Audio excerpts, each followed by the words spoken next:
नमस्कार बहनों और भाइयों। इतिहास की ज्ञान सागर में आपका एक बार फिर से स्वागत है।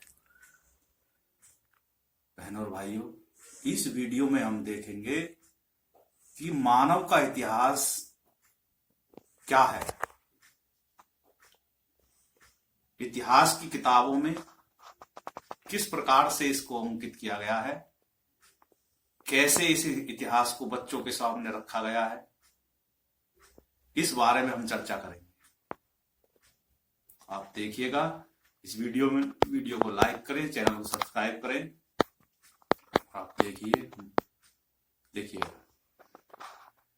मानव का जो इतिहास है वो इतना पुराना है, कल्पना नहीं करी जा सकती इसका। ये असीमित है, इसको किसी समय रेखा में बांधा नहीं जा सकता। इस संसार में हमारे सामने भारत में दो तरह से इतिहास प्रस्तुत किया जाता है मानव का।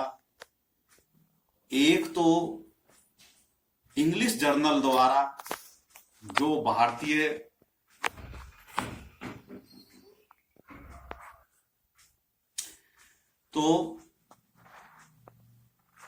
एक तो इंग्लिश जर्नल यानी कि अंग्रेजों के द्वारा भारत में आके लॉर्ड मकाले द्वारा प्रस्तुत किया हुआ इतिहास जो मानव के बारे में बताया हुआ है। एक भारतीय दर्शन में जो हमारे आध्यात्मिक जगत और उनके साहित्यों द्वारा प्रस्तुत किया हुआ मानव इतिहास है। जो भारतीय इतिहास है, जो हमारे सनातन दर्शन में जो दिया हुआ है, वह तर्कों पे और ज्ञान पे आधारित है।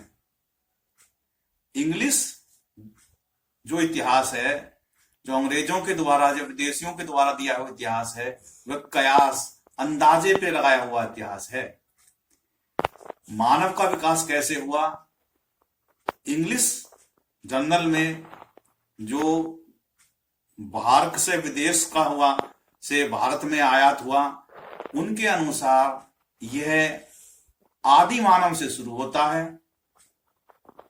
बंदर से मनुष्य बने, ये बताया जाता है।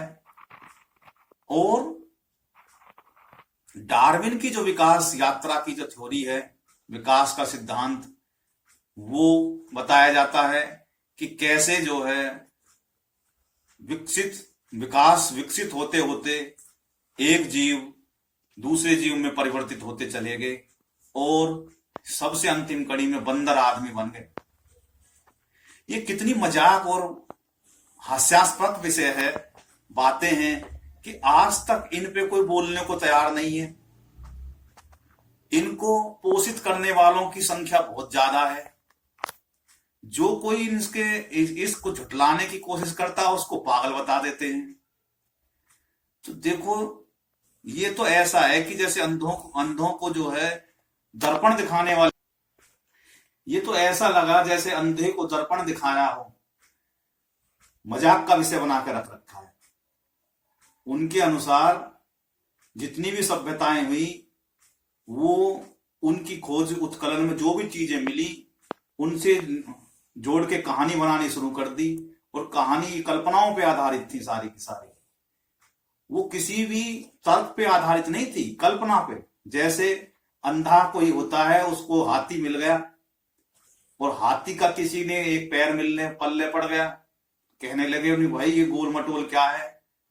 उसने कहा, भाई ये तो कोई स्तंभ जमीन में गड़ा हुआ है। उसने ऐसे ही कहानी शुरू कर दी। किसी को पूंछ पल्ले पड़ गई तो कहने लगे, नहीं भाई ये तो वृक्ष उल्टा पैदा होने लगे। किसी को कान पल्ले पड़ गए, कहने लगा हवा में पंखे लगे हुए हैं। तो इस तरीके के कल्पना पे, कपोल कल्पना पे आधारित ये सब बातें उकेड़ी गई। उनके अनुसार, जो इंग्लिश ज्ञान के अनुसार मानव इतिहास जो बताया गया है, वो उनका हिम युग से शुरू होता है। उसके बाद में पाषाण युग आता है, और पाषाण युग के बाद में ताम्र युग आता है। ताम्र युग के बाद में आधुनिक युग बोलते हैं इसको, फिर पहिए का आविष्कार आता है। इस प्रकार से उनका सिलसिला निरंतर जारी रहता है, और पूरा पूरा संसार होमोस्पेसियस मानव के रूप में बताया जाता है कि भाई एक दो तरह के उनको कंकाल मिले, एक खोपड़ी चपटी थी, एक और थी, तो एक को होमोस्पेसियस नाम दे दिया, एक को कोई और दे दिया। वहां से शुरू हुआ, उन्हीं को सबके पूर्वज बता दिए गए। ये है ना कल्पना, मजाक की पात्र। अरे भाई इतना बड़ा संसार है, एक ही वो कैसे किसी का पूर्वज हो सकता है? आप भी देखते हैं ये संसार में इतने जीव पैदा हुए हैं, क्या उनका एक ही पिता है क्या? उसी ने ही सब कुछ रच दिया, यानी कि परमात्मा के यहां से ऐसा ही सब कुछ चलता आ रहा है। अब ये सब बातें फिर उसमें उनके खुदाई में से कुछ पत्थर नुकीले मिले, तो उस पर कल्पना रच दी कि भाई ये तो उनके औजार थे, इन्हीं से वो शिकार करते थे। कुछ उनको डंडे में लगे हुए जो है पत्थर के औजार मिले, उन्हें कहा इन्हीं से वो आदमी मारते थे, पशु का शिकार करते थे।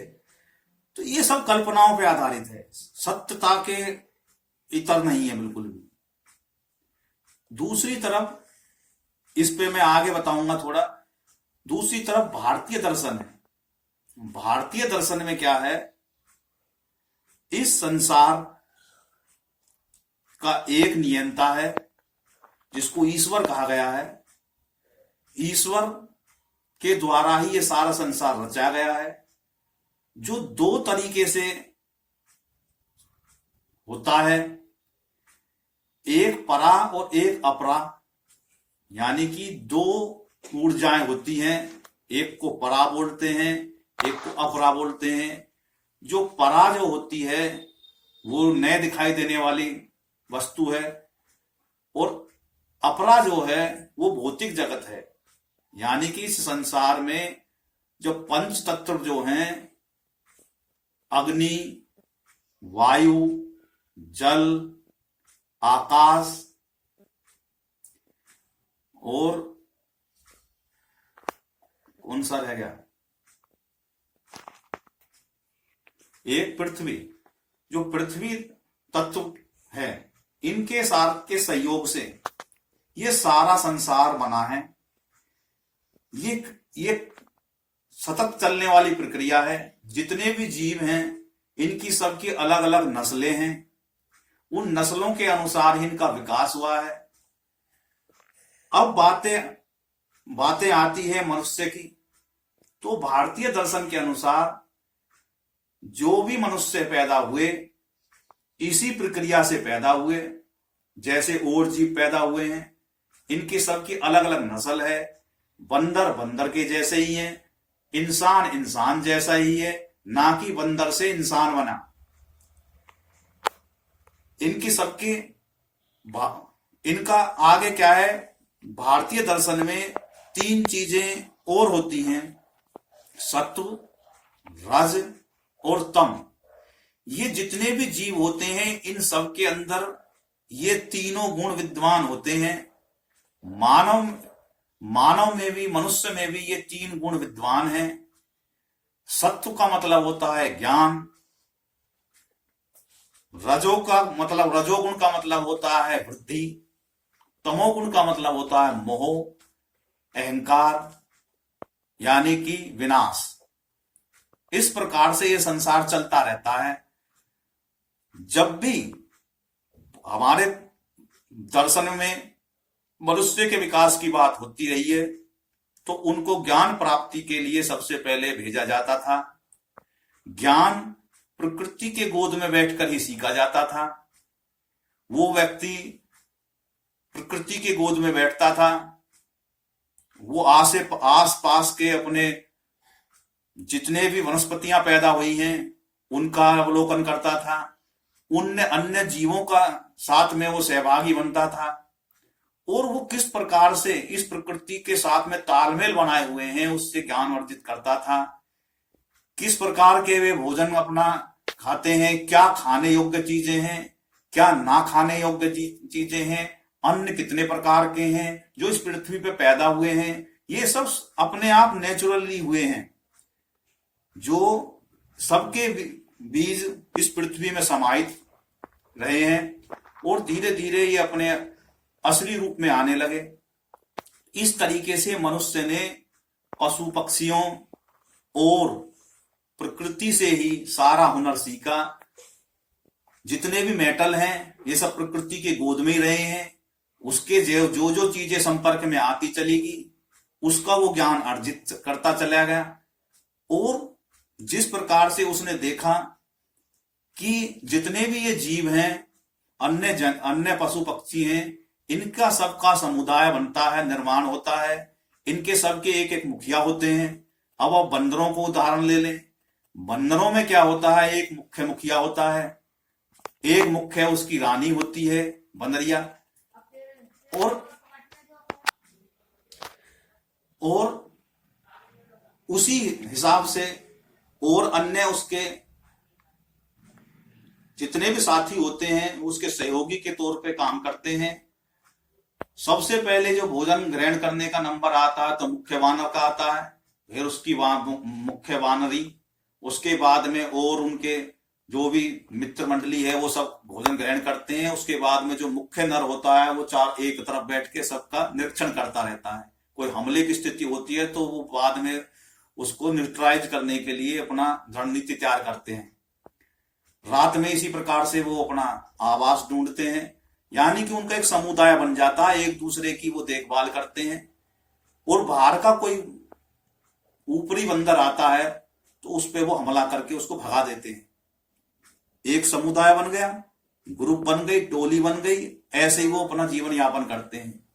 मधुमक्खी है, छत्ता बनाते हैं, एक रानी मधुमक्खी होती है, वो मुख्य रानी होती है, एक मुख्य राजा होता है।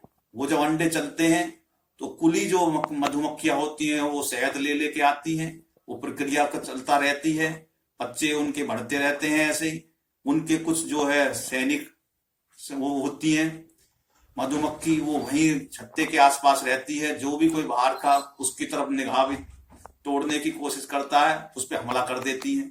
तो बताओ किसी ने सिखाया था उनको? ये प्रक्रिया है, सब जीव के अंदर यही है। आप देखेंगे चींटी को देखो, चींटी की कॉलोनियां रहती हैं किलानुमा, आने का रास्ता अलग है, जाने। इसी प्रकार से चींटियों का स्वभाव है, चींटियों की अपनी एक कॉलोनी होती है, उनका एक किलानुमा घर होता है। इसी तरीके से कुछ कुली चींटियां होती हैं, कुछ सैनिक चींटियां होती हैं, कुछ मुख्य मादा होती है, वो अंडे देती है, उसके लिए भोजन का वो जो कुली जो चींटियां आती हैं उनके भोजन की व्यवस्था करते हैं। और इस प्रकार से ही वो कोई शत्रु आता है तो उस पर हमला करते हैं। सबका स्वभाव इसी तरीके से सतत विकास का चलता रहा है, सबकी अब एक समुदाय होता है। तो इन्हीं से इसी को ही कहते थे ज्ञान प्राप्त करना। सभी मनुष्य का इनसे भी ज्यादा विकसित ज्ञान है, क्योंकि उसके पास में दो हाथ अलग से दे रखे हैं, सोचने के लिए दिमाग है, सबके अंदर आत्मा विराजमान है। ये भारतीय दर्शन कह रहा है। कितना तर्क के आधार पे बातें हैं, ना कि कपोल कल्पना के आधार पे। जब उस ज्ञान को प्राप्त करने के बाद में वो समाज में आता था तो वह समाज का निर्माण करता। सबसे पहले परिवार से उसकी संतानें आगे बढ़ती, उसके बाद में एक समुदाय का निर्माण होता, समुदायों को मिलकर गांव का निर्माण होता था, गांव से मिलकर कस्बे का, फिर नगरों का, जिले का, जनपद का, इसी तरीके से होता था। इन सब के ऊपर प्रजापति होते थे, प्रजापति के नीचे राजा का पद बनाया गया। उसके सबसे पहला पृथु नाम के जो है राजा हुए इस संसार में। तो इस तरीके से वो चलता गया, कानून व्यवस्था बनाने के लिए सबका एक नियम कायदे कानून कोडिफिकेशन बनाए गए। तो मनुष्य का मानव का इतिहास भारत के दर्शन के अनुसार एक अलग दृष्टिकोण लिए हुए है, ना कि बंदर भालू का उसकी औलाद बता रखी है जैसे अंग्रेजों ने इनमें भारत पे थोप रखा। हमारे बच्चों का दिमाग खराब रहता है उनकी बातों को पढ़ पढ़ के कि हम तो बंदर की औलाद हैं। अब रही बात औजारों की, ये बल्लम भाले जो वे दिखाते हैं, जब भारत में पहले बचपन, फिर जवानी, उसके बाद में वानप्रस्थ और संन्यास, तो प्रकृति में जो भी व्यक्ति रहता है वो उसको इतना ज्ञान होता है कि हमें किस चीज की कहाँ जरूरत होती है, तो अपने आसपास के परिप्रेक्ष्य में जो भी चीज मिलती है उसी से अपना काम का गुजारा करता है। अब उसको मिट्टी खोदनी मान लो, उसको जो है पेड़ लगाना है जंगल में, उसको कोई पौधा मिल गया अपने पास में, उसने अपना आश्रम बना लिया, तो वो वहां के नुकीली चीज जो भी पल्ले पड़ेगी उसी से खोद के खुरपे का काम कर लेगा। तो क्या वो आदि मानव हो गया? अगर वो मान लो मर जाए या उसमें वह खुदाई करेंगे तो वहां पे वो नुकीला औजार भी मिलेंगे। तो इस तरीके की कल्पना करके कहानी गढ़ी गई है। खैर, इस तरीके से मैं बता रहा हूं कि भारतीय जो इतिहास है उसमें ये अलग दर्शन है मनुष्य के विकास का। वो सतत प्रक्रिया है, निरंतर जारी है, एक जन्म के बाद में दूसरा जन्म है, तो ये चलता रहता है। ना कि ऐसे कि एक आदि मानव हुआ, उसने टोलियां बनाई, वो ऐसे घूमता रहता था, उसने पहले अब बताओ, ये मूर्खताई की बातें नहीं है कि पहले तो उसने पत्थर का ज्ञान लिया, पत्थर से गुजारा करता था वो, फिर उसने जो है तांबे को जो है निकालना शुरू कर दिया, फिर लोहे को निकाला। क्यों भाई, लोहे को पहले क्यों नहीं लिया उसने? तांबा ही क्यों लिया भाई उसने? संपर्क में तांबा ही क्यों आया? अरे भाई, जहां से वे औजार पल्ले पड़े वहां तांबे की खदान होगी। तो इस तरीके से ये तालमेल नहीं बैठता, ये कयास पे आधारित है जो बिल्कुल ही कुतर्क है। बच्चों के दिमाग में फतूर भरने वाली बातें हैं। अब मैं बताता हूं